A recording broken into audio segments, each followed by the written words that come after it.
goes on to say, but his delight is in the law of the Lord. In his law, he meditates day and night. The blessed man's activities aren't only defined by what he avoids. The psalmist tells us that the blessed man delights in the law of the Lord. Now, earlier I quoted Galatians 3, where it says we are free from the law, right? Wrong.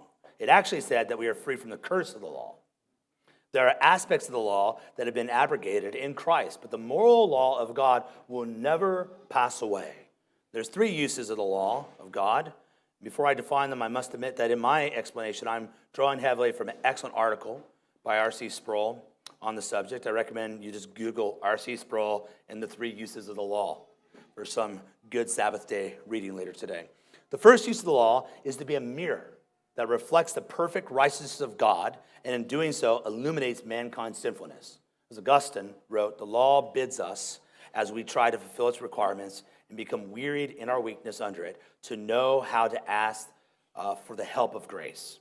So it is here that the law acts as a tutor that drives us to Christ. It's the main way we talk about it. The second use of the law is the restraining of evil.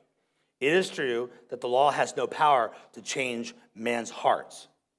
However, John Calvin explains it can serve to protect the righteous from the unjust by means of its fearful denunciations and the consequent dread of punishment, to curb those who, unless forced, have no regard for the rectitude and justice. So the law's restraining influence does allow for a limited measure of justice until final judgment. So like speed limits make you slow down even if you don't really care. Just by seeing them, you tap the brake a little bit. The third use of the law is to reveal what is pleasing to God.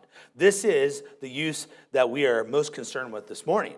A born-again child of God, or as a born-again child of God, the law enlightens us to what is pleasing to our Father.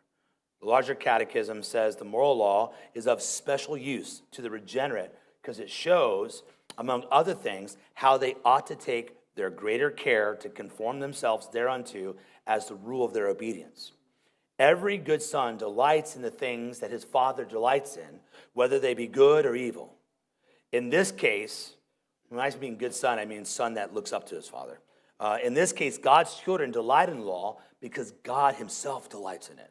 Sproul says, this is the highest function of the law, to serve as an instrument for the people of God to give him honor and glory.